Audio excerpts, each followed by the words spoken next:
Hey folks, Craig Danger, Final Record Player. Oh, back again. Today we're talking about 5 must-have, not necessarily underrated, although a few of them actually in this stack of 5 actually are underrated. Stick around to the end. I've got a little bit of a bonus, which I'm kind of excited about talking about. But in the meantime, hey, get yourself a beverage, sit on down and relax. But most importantly, when you're with the Danger, buckle up.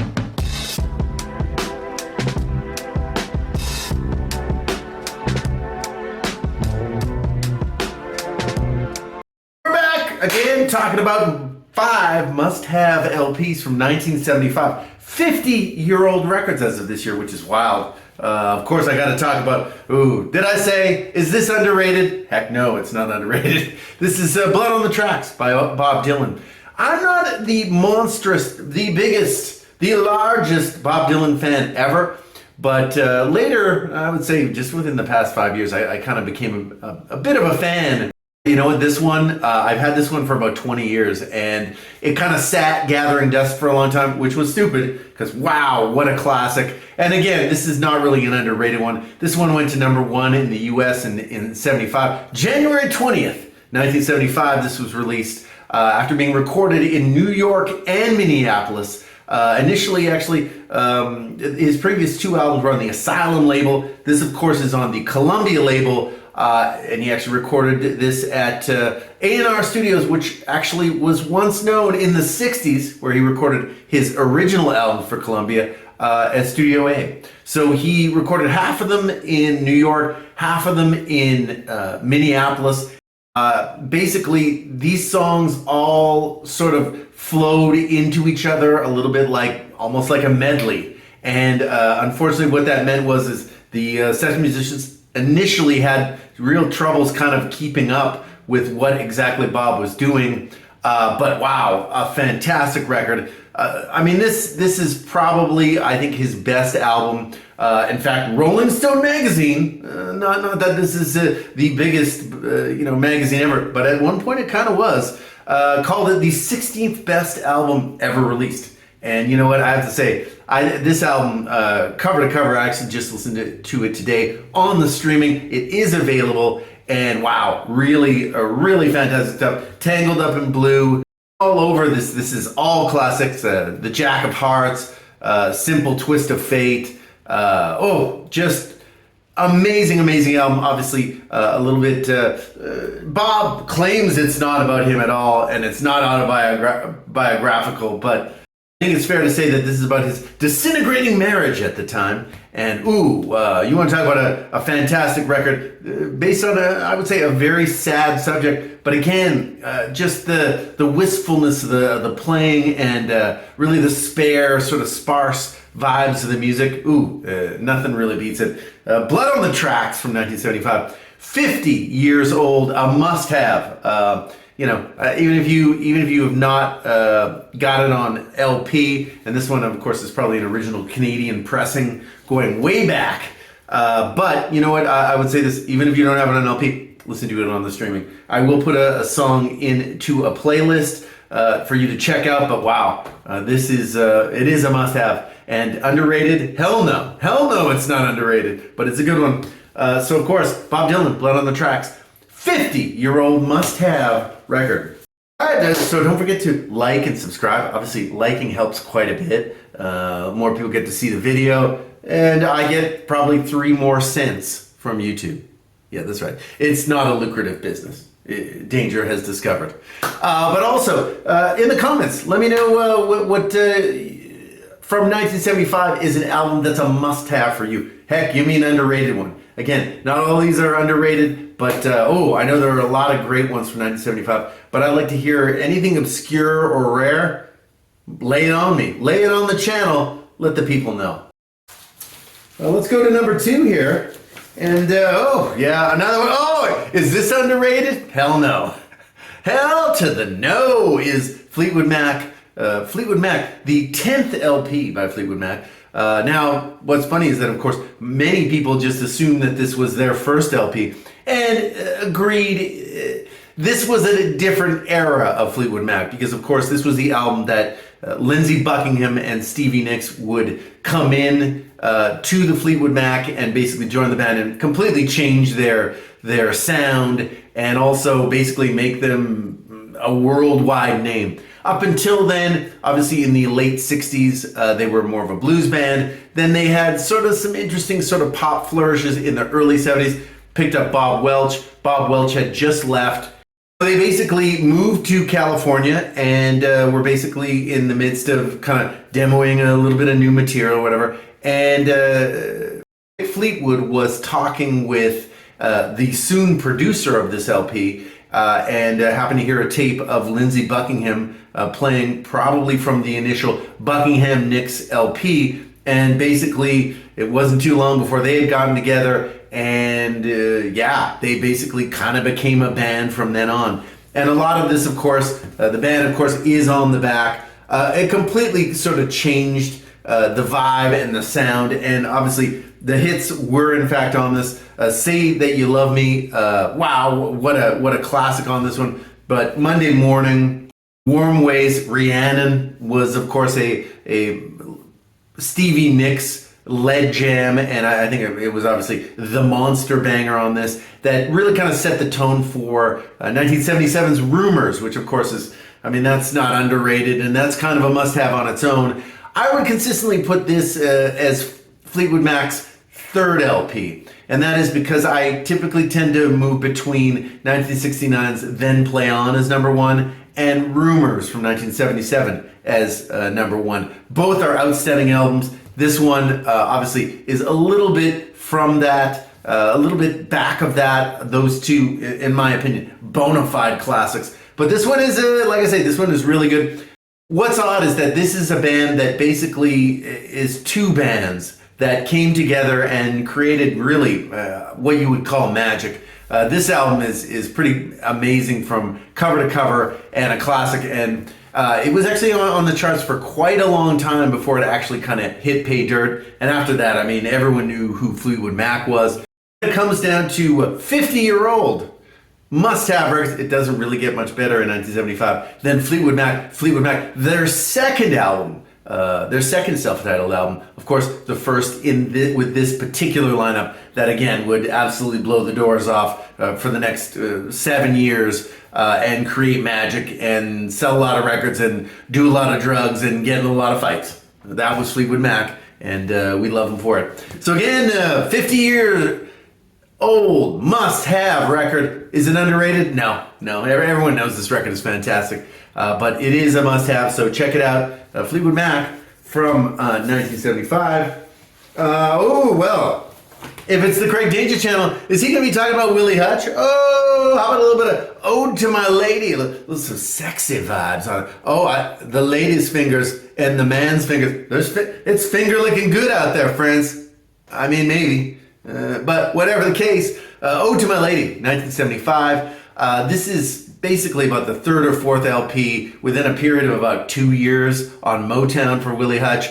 Just an absolute masterclass in songwriting and just, wow. He just was going from 73's Fully Exposed up through, of course, the soundtrack for Foxy Brown, the soundtrack for The Mac, then Mark of the Beast, finally Ode to My Lady. And of course, he releases two in 76 as well. But this one is, in my opinion, this one is probably his second best in the whole period. And that is owing to such amazing classics as, of course, Party Down and also Love Power, which actually turned out to be his biggest hit. It went to number 8 on the R&B chart. I believe it was about like 41 on the pop chart.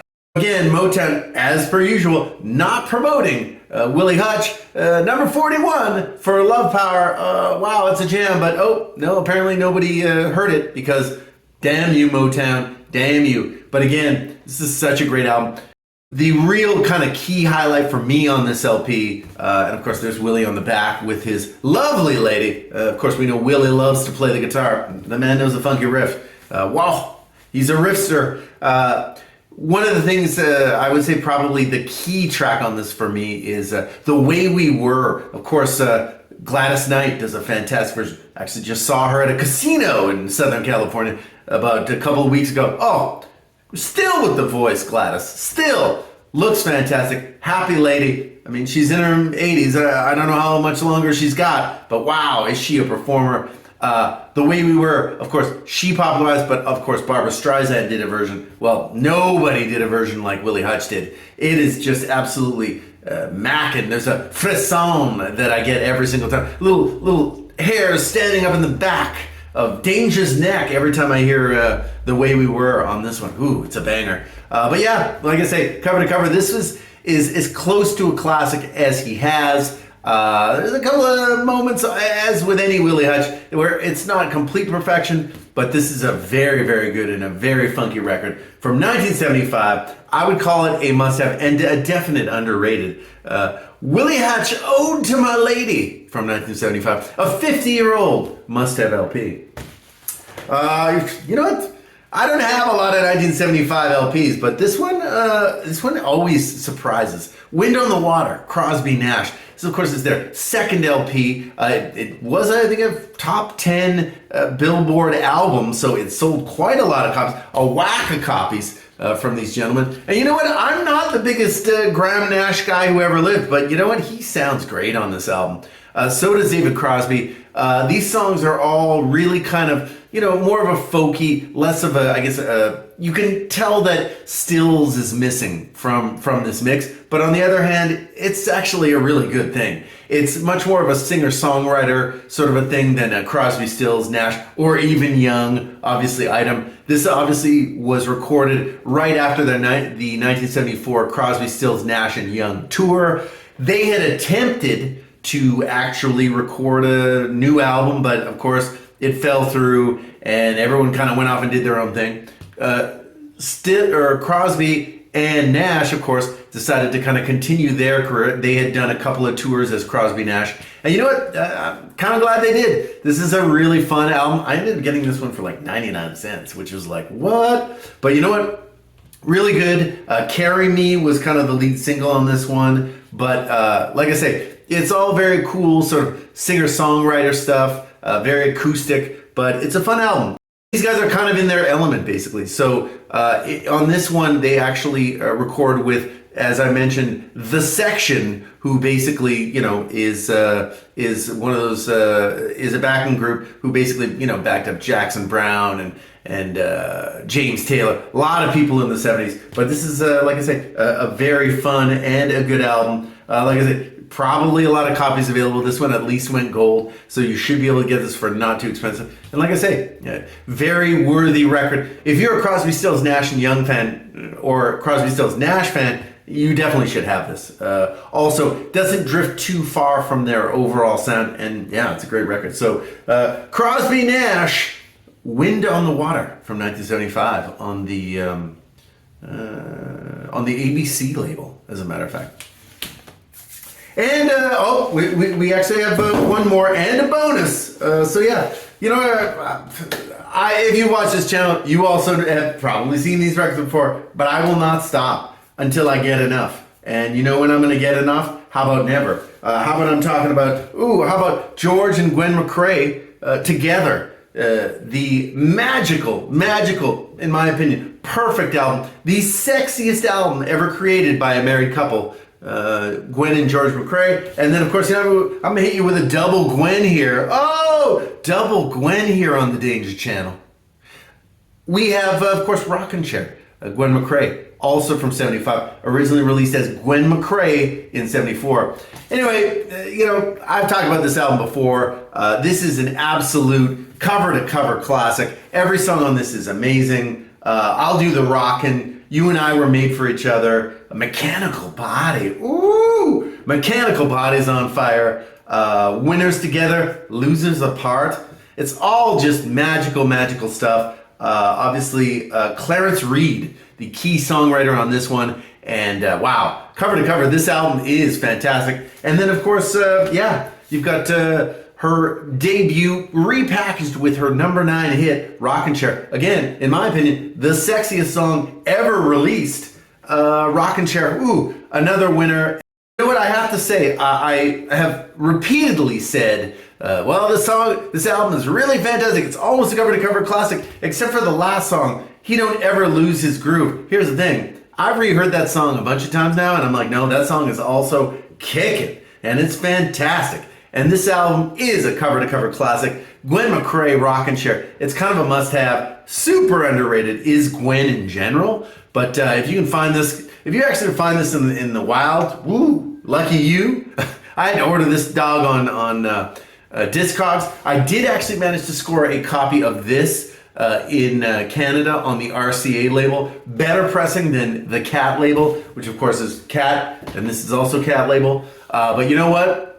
Anything Gwen McCrae, definitely in the 70s, you should be picking up anyway. But like I say, this is a fantastic one. And with George teaming up, just two stellar picks. Must have 50-year-old records, as you will probably now have to recover from being double Gwen.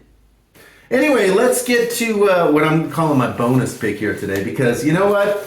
Thank you for sticking around, by the way. Like, subscribe. Likes really help. And more people get to see the videos, etc., etc. But you know what? We got to talk about this. I do not normally do compilations or best ofs, but wow, this has got a bit of a sentimental feeling for me. Obviously, America's Greatest Hits history. Bit of a history, America's Greatest Hits. I mean, it's a classic. What a fantastic album this is. This, of course, compiles all of their hits. Few of them were remixed by the Beatles' George Martin, but not all of them were. And in fact, a lot of the versions of these songs, whether it be Ventura Highway, sort of has a double tracking of vocals. Don't Cross the River has a fiddle that is not available in the album version.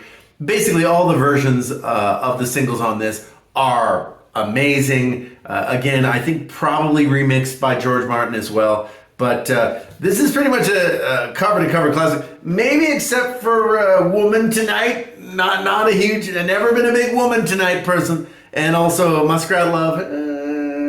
Hey, they're America. They're not perfect. But anyway, yeah. One of my friends frequently says, you know what? That was the thing back in those days. You could hate Zeppelin as much as you wanted to, but you couldn't hate America. And I know it's not a great joke, but hey, what can I say? It always gives a little giggle to the old Danger. But yeah, like I say, don't sleep on this record. This is actually very available. Like I say, it is a best of. But you can get this one all over. But it's highly worthy. And yeah, love America.